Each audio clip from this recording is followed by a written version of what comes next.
বিয়ের 5 মাসের মাথায় একদিন বাপের বাড়ি এসে মাকে বললাম, আমিও সংসার করব না মা, আজ থেকে এই বাড়িতেই থাকবো। মা শুনে বলল, অসুবিধা কি আছে?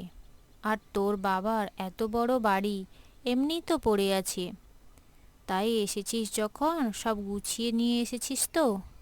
আমি বললাম, না, কিছু তো আনিনি। সে কি, এইভাবে কেউ খালি হাতে আসে? তা এসেছিস যে, জামাই জানে? আমি না বলেই এসেছি মা। জামাইকে বলে আসবি তো? শাশুড়ি মানুষটা খারাপ জানি, জামাই তো ভালো। ওকে না বলে চলে আসাটা তোর একদম ঠিক করিসনি। তুই ফিরে যা, বরং সব জিনিসপত্র গুছিয়ে নিয়ে চলে আয়। সঙ্গে জামাইকেও নিয়ে আসবি। শাশুড়িকে জব্দ করতে হলে ছেলেকে ঘর থেকে না আনলে হবে না। বর ভালো হলে ঘর ছাড়লেও বরকে ছাড়তে নেই। ঘর বর দুটো ছেড়ে দিলে মেয়েদের জীবন থেকে সংসারটাই চলে যায়। জামাই তোর কথা ফেলতে পারবে না, বরং জামাইকে নিয়ে তুই এ বাড়িতেই থাক। মায়ের কথা শুনে তো আমি অবাক। মা কখনোই এই সুরে কথা বলেনি। হঠাৎ এভাবে কথা বলাতে মাকে বললাম, তুমি এসব কি বলছো? আমি তো বিশ্বাসই করতে পারছি না। এতদিন পর তুমি আমার দুঃখটা বুঝতে পারলে মা? যতই হোক, তুই আমাদের একমাত্র মেয়ে। শাশুড়ির অত্যাচার আর কতদিন সহ্য করবি বলতো? তোর বাবাও চায় তুই এই বাড়িতে এসেই থাক। এক কাজ কর, জামাইকে বুঝিয়ে সুঝিয়ে নিয়ে চলে আয়, তবেই তো শাশুড়িকে জব্দ করতে পারবি। ঠিক বলেছ, কিন্তু তোমার জামাই মনে হয় রাজি হবে না। সব হবে, কায়দা করে বলবি, দেখবি বরফ গলে জল হয়ে গেছে। মায়ের কথা শুনে আমি সেদিন শ্বশুরবাড়িতে ফিরে আসলাম। বুঝলাম যে বুদ্ধিটা দিয়েছে ওটাই প্রয়োগ করতে হবে। জীবনে কী চেয়েছিলাম আর কী যে হয়ে গেল সেটাই তখন ভাবছিলাম। আমার বিয়ের জন্য দেখাশোনা শুরু করলো আমার বাবা।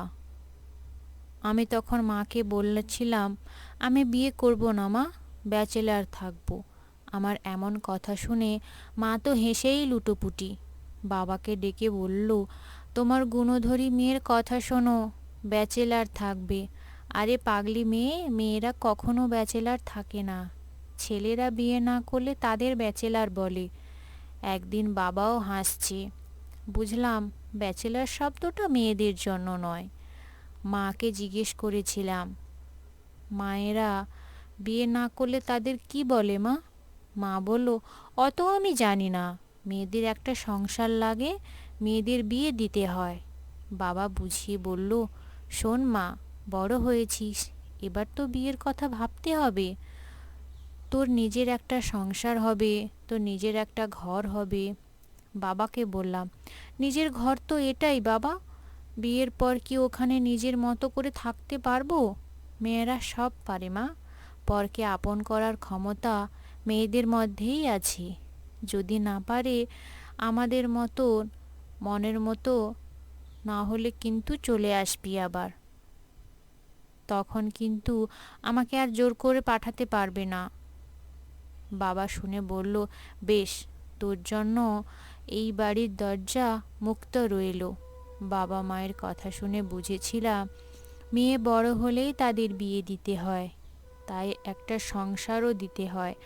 আমার ইচ্ছে ছিল না বিয়ে করে সংসারী হতে, নিজের বাবা বাড়ি ছেড়ে দিয়ে অন্যের বাড়িতে গিয়ে থাকতে, অন্যের বাবা মাকে বাবা মা বলে ডাকতে।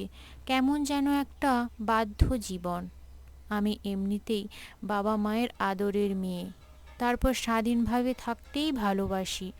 আমার উপর কেউ নজরদারি করবে, কারোর হুকুম মেনে চলতে হবে, এটা ভাবলেই যেন কেমন একটা লাগতো। তারপরেও আমার কপালে বিয়েটাই লেখা ছিল, তা না হলে বিয়েটা হয়। অথচ বিয়ের আগে মা বাবাকে আমি বুঝিয়েও পারিনি। কতগুলো দিন পরে বাবা মা যে আমার সমস্যাটা বুঝে গিয়েছে, এটাই অনেক। যাই হোক, মায়ের কথা মতো শ্বশুর বাড়িতে ফিরে শাশুড়ির সাথে তুলুম ঝগড়া করলাম সেদিন। ঝগড়া করতে কোনো একটা কারণ না লাগলেই কোনো একটা ছুতো পেলেই হলো। বর অফিস থেকে ফিরতেই যা ঘটলো তার থেকে একটু বাড়িয়েই বললাম, বলতে বলতে কেঁদেও ফেললাম। আনিস তখন চুপ করেই আছে। চুপ করে থাকতে দেখে বললাম, এবারে যে তোমার মায়ের সাথে ঝগড়া করে কিছুতেই আমি থাকতে পারবো না। ও শুনে বলল, তাহলে উপায়? উপায় আর কি, আমি ভাবছি আমি আর তুমি আমার বাবার বাড়িতে গিয়ে থাকবো, আর ওখান থেকেই তোমার অফিস যেতে সুবিধে হবে। আমার কথা শুনে আমার বর বলল, ঠিক আছে, এত অশান্তির মধ্যে থাকা যায় নাকি? অফিস থেকে ফিরে রোজ রোজ অশান্তি, এই বাড়িতে থাকলে অশান্তি আরও বাড়বে। তুমি ঠিক ডিসিশানই নিয়েছো, আমি তোমার সাথে ওখানে গিয়েই থাকবো।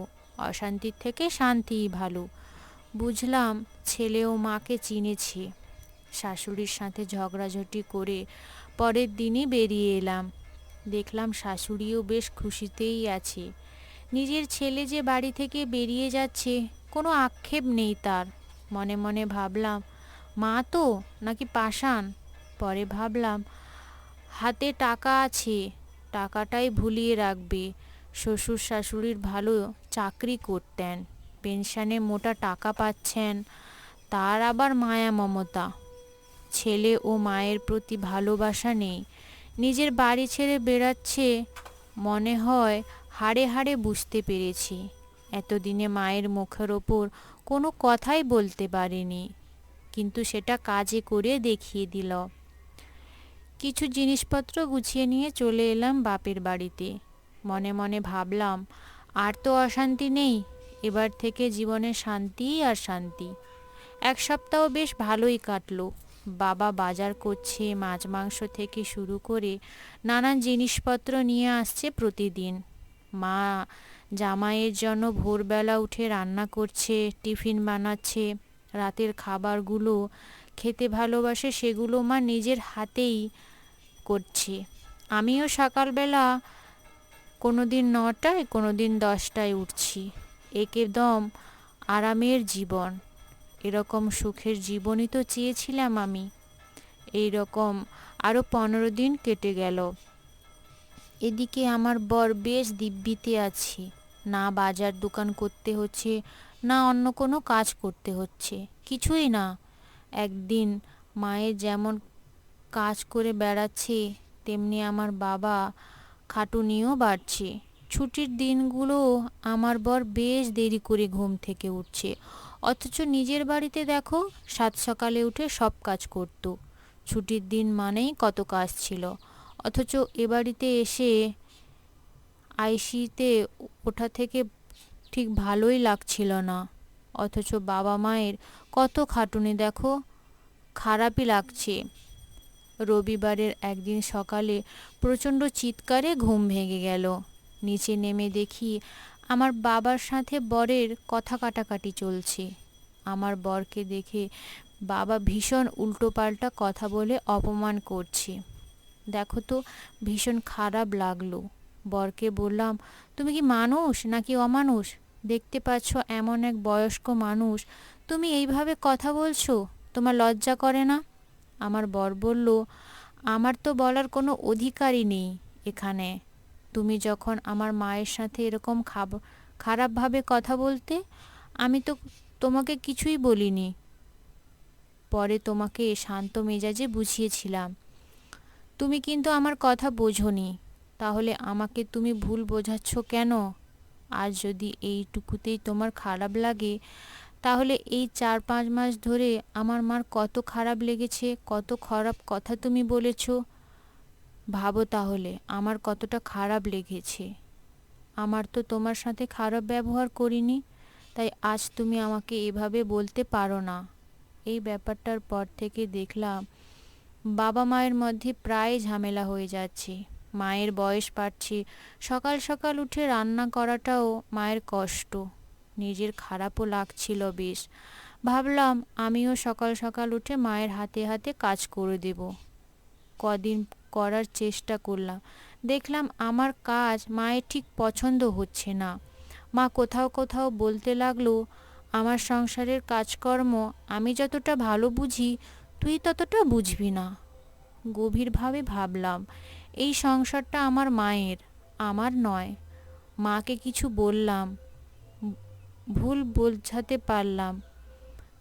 নিজের মা যদি তার সংসার ছেড়ে না দেয়, শাশুড়িই বা সহজে কেন ছেড়ে দেবে? সংসারের দায়িত্ব পেয়ে গেল, পাওয়াটাই পরম্পরা। উপলব্ধি করলাম, মায়ের কষ্ট যতটা সহজে বুঝতে পেরেছিলাম, শাশুড়িকে সেভাবে বুঝতে পারিনি। হয়তো আমাকে অনেক কথা বলেছি, কিন্তু তার থেকে অত বেশি বলেছি আমি। খারাপ লাগছে নিজের ভুলের জন্য। কদিন পর বরকে বললাম, এখানে থাকবো না, চলো বাড়ি ফিরে যাই। বর বলল, কেন? এখানে তো ভালোই আছি। আমি ভালো নেই তাতে কি, আমি ভালো আছি। বরকে বুঝিয়ে সুঝিয়ে একদিন সকালে ব্যাগ গুছিয়ে নিয়ে বেরিয়ে রেডি হয়ে গেলাম। দেখলাম আমার বাবা মায়ের মুখটা বেশ হাসি খুশি। আমি চলে যাচ্ছি তাতে মায়ের কোনো আক্ষেপ নেই। মা শুধু বলল, আবার আসিস। একটিবারের জন্যও আমাকে আটকালো না। আমি ফিরলাম শ্বশুর বাড়িতে। আমি ফিরে যাওয়া শাশুড়ি দেখলাম দারুণ খুশি। দুপুরে আমার পছন্দ মতো রান্না করেছি, যেটা আমি ভালোবাসি সেটাই রান্না করেছেন। আলু পোস্ত, মসুরের ডাল, বেগুন ভাজা আর আমার প্রিয় চাটনি। কি তৃপ্তি করেই না খেলাম।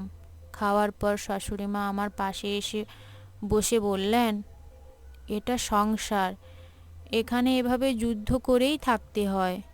তরকারির কোনোটা ঝাল বেশি হবে, কোনোটাতে ঝাল কম হবে, তাই বলে খাওয়া দাওয়া ছেড়ে দিলে হবে? ঝগড়া তো হবেই।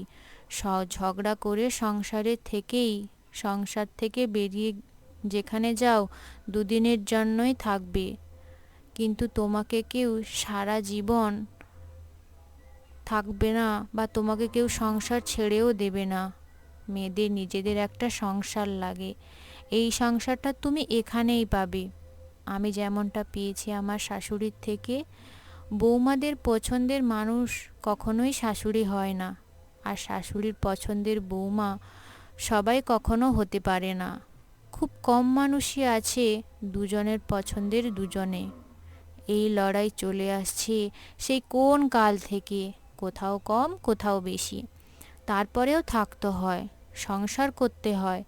ঘটি বাটি পাশাপাশি থাকলে ঠোকাঠুকি তো লাগবেই, তাই বলে বেরিয়ে যেও না। এটাই জীবন।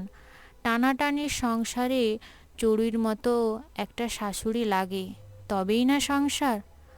ভালো আর মন্দ দুটো মিলেই তো জীবন। তারপর থেকে 30 বছর কাটিয়ে ফেলেছি, নিজের একটা সংসার হয়েছে। শাশুড়ির সাথে ঝগড়াই করেছি, হয়তো দুদিন কথা বলিনি, তবে সংসার সেরে বেরিয়ে যায়নি। আজ 5 বছর হলো শাশুড়ি মা নেই। ভীষণ মিস করি শাশুড়ি নামক প্রতিবন্ধীকে। আজ খেলার মাঠটা পুরো ফাঁকা, ভালোও লাগে না এই ফাঁকা মাঠে গোল দিতে। জীবনেরটা ফুটবল খেলার মতো হয়ে গেছে। সংসার হলো বড় মাঠ, প্রতিদ্বন্দ্বী না থাকলে গোল দিয়ে কি মজা। এত বড় বাড়িটায় আমি একাই খেলছি। এই খেলাটা ঠিক যেন আর জমছে না, কারণ জমানোর মানুষটা তো আর নেই। মানুষটা ঝগড়া করত, শাসন করত, মাঝে মাঝে রণচণ্ডীর মূর্তি ধরে বাড়ি মাথায়ও করত। কিন্তু আমার অসুখ বিসুখ করুক, জ্বর সর্দি হোক, তুলসী পাতার রস, বাসক পাতার পাচক, জ্বরের মুখে খারাপ হলে গোলক পাতার বড়া, এগুলো মুখের কাছে ধরে থাকতো ওই মানুষটাই। আমার জ্বর হলে মাঝরাতে উঠে এসে দরজার কড়া নেড়ে ছেলেকে বলতো, মিটারটা দেখ জ্বর আছে কি না। আমার শরীর খারাপ দেখলে ছেলেকে বলতো, রোজ রোজ কিসের এত অফিস রে, কামাই কর দু একদিন, তোর বউ তুই না দেখলে কে দেখবে। আজ এতগুলো বছর পরেও পুরো বাড়িটা আমার নিজের, পুরো সংসারটা আমার নিজের, কিন্তু মন খারাপের একরাশ দুঃখ বুকের মধ্যে জমেছে, যার কথাটা মাঝে মাঝে অস্বস্তিতে আমাকে ভুগতে হয়। তারা না থাকলে কতটা স্বস্তিও দিচ্ছে না। আমার মেয়ের বাবার বাড়িতে যতটা স্বাধীনে থাকি তার থেকেও বেশি মুক্তি থাকি নিজের সংসারে।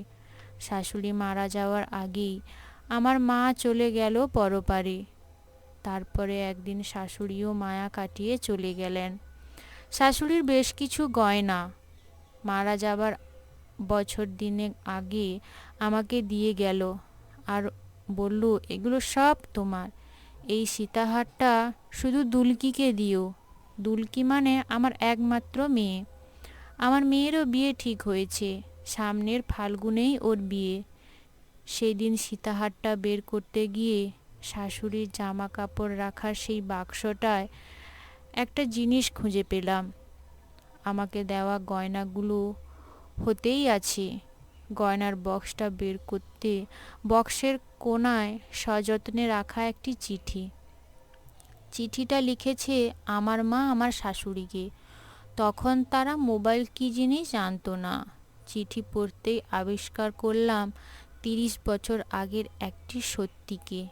মনের মধ্যে যা ছিল আচ্ছা এক লহমায় সব কিছু পরিষ্কার হয়ে গেল।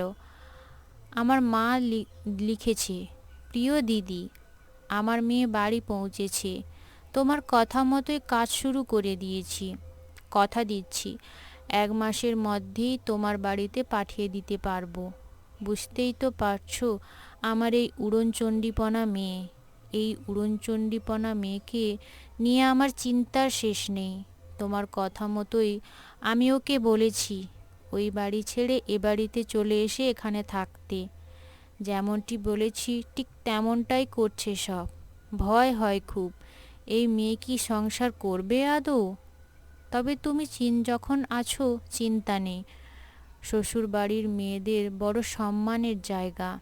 আমি চাই ওর বাকি জীবনটা সংসার করেই হোক।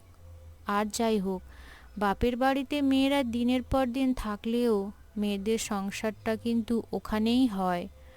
পড়ে যাচ্ছিল। আর 30 বছর আগে মায়ের কথাগুলো যখন মনে পড়ছিল, সব ছেড়ে চলে আসতে অবাক হয়েছিলাম মায়ের ওই কথাগুলোর মধ্যে যে কি নিপুণ কৌশল। আমি কিন্তু সেদিন ধরতে পারিনি আমার বরের নিপুণ অভিনয়ও। ভেবেছিলাম মা আমাকে প্রশ্রয় দিচ্ছে। আমার ধারণাটা ভুল ছিল। শ্বশুর বাড়ি যখন চলে আসলাম তখন শাশুড়ি মাকে দেখছিলাম মুচকি মুচকি হাসতে। আমার শ্বশুর বাড়ি থেকে বাপের বাড়ি যখন ফিরছি তখন মায়ের মুখেও ঠিক সেই হাসিটা দেখেছিলাম।